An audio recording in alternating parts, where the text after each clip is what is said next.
Prendre la parole demande une forme de courage et d'engagement. Dans ce podcast, ce sont des policiers et des policières qui vont prendre la parole. Ils vont nous raconter, vous raconter, une expérience professionnelle qui les a profondément marqués, au point parfois d'influer sur le cours de leur carrière. Police, le podcast.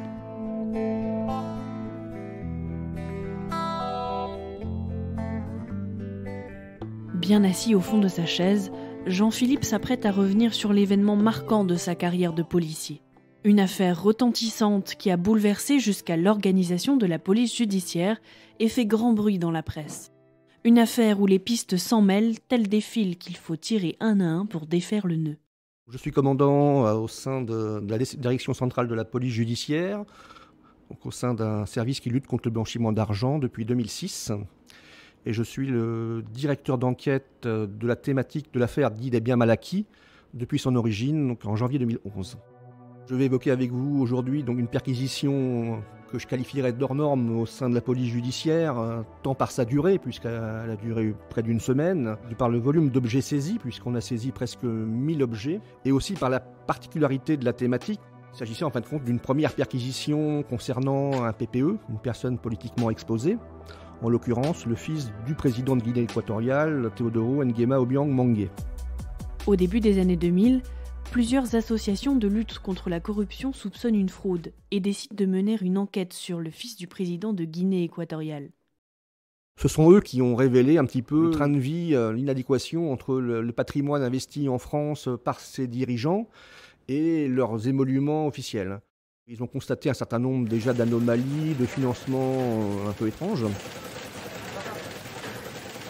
Sauf que, à cette période-là, ce n'était pas encore complètement comme aujourd'hui, et les associations s'aperçoivent relativement rapidement qu'elles ne savent pas si le parquet veut vraiment ouvrir une information.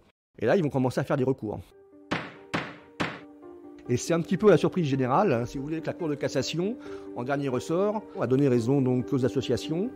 Et c'est comme ça donc qu'il y a eu une ouverture d'information judiciaire. 10 ans plus tard, en janvier 2011, ce dossier surprenant arrive sur le bureau de Jean-Philippe. L'enquête s'annonce titanesque et le travail minutieux. D'autant plus qu'il est impératif de prouver qu'un détournement de fonds a eu lieu en France afin d'amener le dossier en justice. On a remonté une dizaine d'années en arrière. On s'est rendu compte qu'il avait bien sûr un train de vie très important, en totale inadéquation avec ses revenus officiels. Qu'il avait acquis donc un certain nombre de... C'était un fan de voitures de luxe aussi, des Ferrari, etc., Bentley et autres, et Bugatti Veyron. On a également avillé sur la partie donc identification des objets d'art, des objets des meubles, puisque nous avons appris au cours de l'enquête que M. Obiang avait racheté un hôtel particulier en 2005, qu'il avait refait, si vous voulez, toute la décoration intérieure avec des cabinets de décorateurs prestigieux, acheté des meubles de luxe, des meubles d'exception auprès des différents antiquaires de la place de Paris, même acheté des œuvres d'art chez Christie's. À 3500. Je les ai jugés. Attention, 3500. C'est bien vu. 3500. Jean-Philippe et son collègue enquêteur remontent une à une les pistes de chaque possession de l'homme politique guinéen. Au départ, j'étais tout seul, avec un de mes collègues qui était de la Brigade nationale des enquêtes économiques, des impôts. Nous sommes déplacés chez les différents antiquaires de la place de Paris. Et en allant les voir, on demande effectivement le dossier, le client, on demande la comptabilité, on demande des factures, et on demande surtout les modes de paiement. Et là, on s'aperçoit rapidement que ce n'est pas forcément M. Obiang qui finance directement ces fonds. Mais souvent, c'était par des sociétés qui apparaissaient, qui n'avaient aucune logique économique.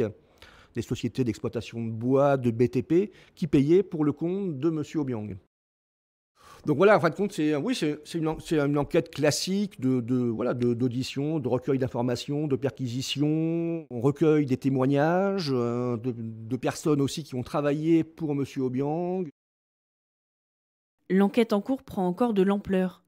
En perspective de la perquisition de l'hôtel particulier acquis par M. Obiang, les États-Unis et le Brésil s'intéressent à l'affaire. Le dossier sur le bureau de Jean-Philippe envahit l'espace. L'affaire dite des biens mal acquis prend une tournure internationale. Le fils Obiang avait également des investissements de la même ampleur, voire même plus, au Brésil et aux États-Unis. Donc aux États-Unis, il avait également des voitures de luxe, il avait une propriété à Malibu, enfin voilà, il vivait aussi un train de vie très élevé là-bas. Aux États-Unis, c'était un peu particulier puisque eux, ils se sont intéressés au départ sur de la vente d'objets appartenant à Michael Jackson. Teodoro Nguema Obiang est un fan de Michael Jackson. Il avait acquis un certain nombre d'objets lui appartenant, notamment le fameux gant de Michael Jackson. Par contre, il n'avait pas le droit de faire sortir ces objets des États-Unis. Et apparemment, les Américains, ils ont su qu'ils les avaient sortis. Et ils étaient intéressés par justement notre enquête, parce qu'ils pensaient peut-être récupérer une partie de ces objets lors de la perquisition du 42 avenue Foch. Il adorait également le Brésil, donc il avait des propriétés à Rio, il allait au festival, enfin voilà, au carnaval de Rio, c'était son truc, et voilà, il dépensait énormément d'argent. Début 2012, après plusieurs mois d'enquête, la perquisition se met en place. Et à début d'année, on décide donc on va avoir une réunion donc avec les magistrats et on décide de taper un grand coup en disant on va faire la perquisition de l'hôtel particulier du 42 avenue Foch.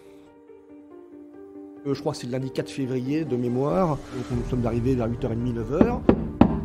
De mémoire, il y a même quelqu'un qui nous a ouvert. En fait, il y avait déjà des employés, notamment un technicien qui est un peu surpris, mais bon, voilà, on se présente, on lui explique. Il nous dit qu'il y a d'autres employés qui vont arriver. Et il est décidé rapidement de dire bon, il faut quand même trouver quelqu'un officiel de l'ambassade de Guinée équatoriale pour les prévenir. On avait quand même planifié une société de transport et de stockage des biens meubles parce qu'on pensait quand même qu'on allait pouvoir en saisir un petit peu. Hôtel particulier, 101 pièces, 3000 m². On se dit, avec notre petite liste, on fait le tour de la propriété, je dirais. Et il y a des objets partout, ça va être impossible à identifier. Donc j'en réfère au juge qui nous disent, écoutez, on prend tout. En fin de compte, on a commencé par le 3e étage et on a fait une perquisition donc, par jour. Donc elle a duré 4 jours, 5 jours. Au départ, nous étions presque une cinquantaine, mais chaque personne avait des tâches bien précises entre le procédurier, l'identification des biens, la saisie. Alors, au 3e étage, vous aviez un salon de coiffure, un hammam, la salle de musculation. C'était un truc un peu hors norme, mais il y avait aussi une discothèque. Et donc journée après journée, donc on a continué, on a fait le 2e étage, 1er étage, rez-de-chaussée. C'était vraiment une perquisition hors norme. Donc c'est presque 200 millions d'euros de biens qui ont été saisis entre l'hôtel particulier, les voitures de luxe et les biens meubles. Il a été condamné, alors 2 ans avec sursis, ça c'est une anecdotique, mais c'était surtout la confirmation de tout ce qu'on avait saisi, c'est ce que nous voulions. Comme je le rappelle, c'était la première enquête, premier jugement. Donc si ça avait été négatif, les autres enquêtes après, on aurait eu un peu le point dans l'aile. Ça a duré très longtemps quand même, puisque le début de l'enquête date de 2011, et le jugement définitif de l'enquête date de 2019, et pour notre part, nous avons terminé l'enquête policière, je pense, en 2015 ou 2016. Jean-Philippe et ses équipes sont les précurseurs des enquêtes sur les biens mal acquis. Affaire historique et médiatique, le dossier Obiang a permis de faire progresser la police judiciaire qui s'est entourée d'experts, mais aussi la législation française. Depuis le 22 novembre 2022, une circulaire permet de restituer les biens et les recettes à la population de l'État étranger concerné. Outre le fait que personne ne croyait trop à l'aboutissement judiciaire, on me disait mais attends, sur tes dossiers, les dirigeants sont toujours en place, il n'y aura aucune coopération judiciaire. Et le mien au départ qui semblait être voué à l'échec, en fait, en travaillant, en tirant les ficelles, en ayant un peu de chance aussi bien entendu, on a réussi à démontrer ce financement qui effectivement partait de ces pays et passait par des sociétés offshore en fait, qu'on va retrouver aux Seychelles, les paradis fiscaux. Mais voilà, le but de cet argent, c'est quand même vraiment au final de leur donner aux peuples qui ont souffert. Et c'est ça, au départ, je trouve le vrai sens de cette thématique, en tout cas pour moi.